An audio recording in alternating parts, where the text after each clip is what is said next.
श्री हरिवंश महाराज जी। महाराज जी, क्या हम किसी को अपनी आयु दे सकते हैं, और अगर दे सकते हैं तो उसकी विधि कृपया बता दें। भगवान के सिवा एक ट्रांसफर कोई नहीं कर सकता, भगवान ही कर सकते हैं।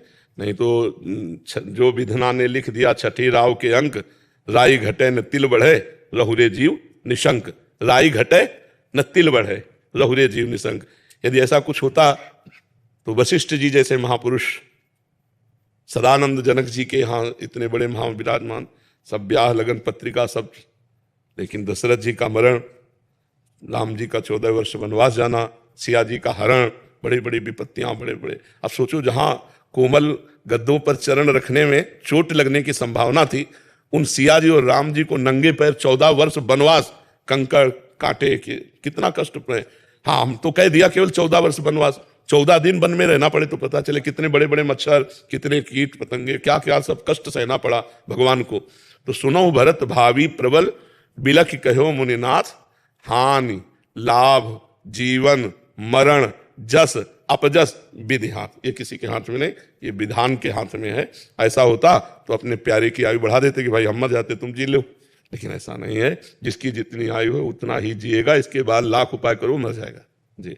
महाराज जी, कुछ अच्छा होता है तो प्रभु की इच्छा होती है, कुछ बुरा होता है तो किसकी इच्छा होती है? आपकी वासना, आपकी वासना। दुर्वासना मम सदा परिकर्षयन्ति।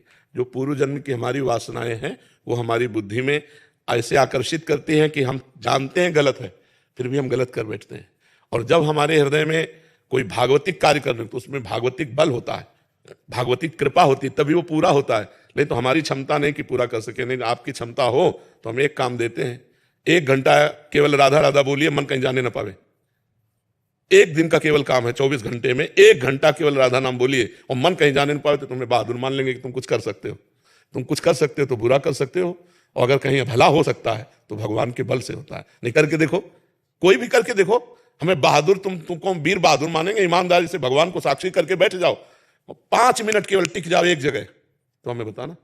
अंदर की बहादुरी है, बाहर की फायरिंग कर लो, लाठी चला लो, ये सब कर सकते हो, लेकिन एक बिंदु पर 5 मिनट टिक जाओ तो तुम्हें महावीर समझे। मन को रोक ले वही महावीर है। तो साधु महात्माओं के सामने जो नमन करते हो, इसी बात का नमन करते हो कि भगवान के बल से इन्होंने निर्विकारता प्राप्त की, विकारों को त्याग किया और अपने चंचल मन को अचंचल करके भगवान में स्थित कर दिया। नहीं तो क्या है, तुम्हारा पांचभौतिक हमारा पांचभौतिक शरीर, तुम्हारे कपड़ा हमारे कपड़ा, रंग बिरंगे कपड़ा से कोई थोड़ी फर्क पड़ता है। स्थिति को नमस्कार करते हैं हम, उस पद को नमस्कार करते हैं जहां हम फिसल गए। सबसे बड़ा वीर वही है जो अपने मन को लक्ष्य पे रोक दे, और ये भगवान के बल से होता है। आप वृंदावन आए भगवान के बल से, आपको मनुष्य शरीर मिला भगवान के बल से, आप रामकृष्ण हरि बोल सकते हैं भगवान के बल से, आप किसी का भला कर सकते हैं भगवान के बल से, आप बुरा कर सकते हैं अपने बल से।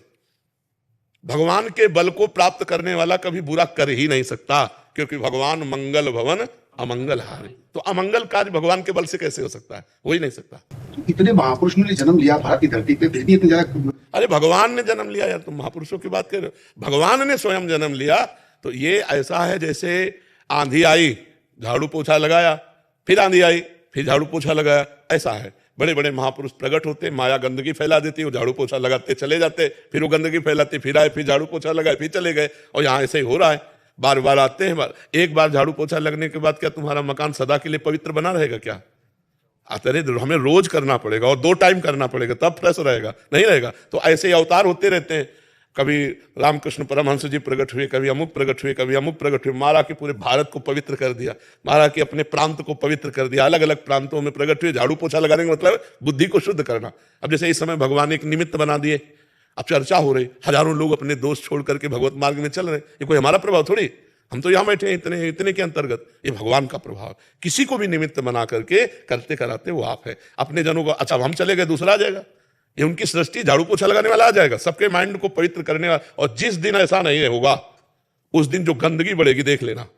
जब संत नहीं रहेंगे भगवान के, फिर देख लेना, फिर भाव भ्रष्टाचार सब संसारा। आज जो आप सुधर रहे हो, कितने माताएं बहनें भाई बंधु नशा छोड़कर, गंदे आचरण छोड़कर राधा नाम जप रहे, भगवान के मार्ग में चल रहे हैं, ये भगवान के बल से होता है। अपने बाप का कहा तो कोई मानता नहीं, बाबा जी का कहा क्या मान लेगा, है नहीं, भगवान के बल से। भगवान का प्रभाव ये, ऐसी स्थिति में भी हमें सिंह की तरह दहाड़वा रहे हैं, ऐसी स्थिति में भी हमने लोक कल्याण करवा रहे हैं, ऐसी स्थिति में भी जब हम अपने जीने लायक नहीं है तो हमें दूसरों के जीने का रास्ता पुष्ट करवा रहे हैं। ये भगवान का बल है। महाराज जी, जब कोई आपसे जाके मिलता था तो मैं कहता तो मान लीजिए स्वास्थ्य कैसा, लेकिन आज आपको देख नहीं पूछा स्वास्थ्य कैसा। महाराज जी, हमें क्या करना चाहिए कि जिसमें हमारा मन लगे? भक्ति में बहुत बार ट्राई किया लेकिन मन शांत नहीं रहता। एक ट्राई कर लो, राधा राधा राधा राधा लिखो, राधा मानस पटल के सामने लिखो, राधा राधा। ट्राई करते करते खुद राधा तत्व प्रकाशित हो जाएगा। आप देखो तो कर साथ कुछ और ना करें तब भी चलेगा। कुछ ना करें, यही हम ये तो कह रहे बड़े बहादुर हो, 5 मिनट टिक के तो दिखाओ। एक जगह 5 मिनट टिक के दिखाओ। मन को आप 5 बार राधा बोलोगे, गायब हो जाएगा। देख लेना, राधा राधा राधा आराम से बोलो और फिर पकड़ो, देखो कहां गया। राधा में नहीं होगा, कहीं और जगह होगा। पकड़ना। और महाराज जी ऐसा ही करते रहे तो एक दिन काबू। एक, हाँ बिल्कुल आ जाए। अब जैसे अपने लोग हैं, ऐसा थोड़ी कि मतलब 5 मिनट में भाग जाएगा। जहां लगा दिया, बचपन से लगाए रहे तो जहां लगा दिया घंटों उसी में लगा रहेगा। ऐसे थोड़ी कि तरंग मार रहा है। और अगर विचार जा रहे हैं, अगर मुख से प्रारंभिक अवस्था में अगर करते रहे तो हाँ, तो वो विचार शांत हो जाएंगे, आगे चलकर उसका मन एकाग्र हो जाएगा। विचार तो तब तक चलते रहते जब तक मलिनता रहती, और जहां मलिनता हटी तो बस जैसे दीवाल घड़ी का से रहे चलो तो सेकंड की सुई सेकंड की, मिनट की, घंटा में ऐसे जहां लगा दिया बिल्कुल वहीं स्थित। ऐसा नहीं कि ऐसे ऐसे भी कर सके, वहीं स्थित। तो तभी उनकी बाह्य अवस्था के जो खेल होते हैं सबको समझ में नहीं आता। अंतर में डूबे हुए बाह्य खेल कैसे हो सकते हैं? अंतर में चित्तवृत्ति डूबी और बाहर वो व्यवहार कर रहे हैं। यही महापुरुषों की महानता होती है। अब संसार में तो अगर तुम अंदर में डूबना चाहोगे तो बाहर कहोगे हल्ला मत मचाना, तुम नगाड़ा बजाओ, कोई फर्क नहीं पड़ने वाला। हम जहां हैं तहां हैं, तुमसे देख रहे हैं, तुमसे बात कर रहे हैं, तुमसे और चल रहा है। डबल खेल चल रहा है। एक चल रहा है आपसे बात चल रही है, दूसरा हमारा चिंतन चल रहा है। अब कह दो बात करते हुए चिंतन कैसे होगा? तो देख लो, बात करते हुए विषय चिंतन होता है कि नहीं होता? तो जहां विषय चिंतन होता है वहां भगवत चिंतन होता है। जैसे तुम्हारा अंदर से जहां राम नाम, कृष्ण नाम, राधा नाम जपो तो मन अंदर भागेगा ना संसार की तरफ, वहां हमारा मन भागता है श्री जी की तरफ। अभ्यास योग युक्त है ना चेतसा नाम निगामिना, वो ऐसे भागता है श्री जी की तरफ। जाने अनजाने में प्रभु जी कोई अपराध या हमसे पाप बन जाता है, उतना ही हमें प्रायश्चित करना चाहिए जितना जाने में होता है या अनजाने में?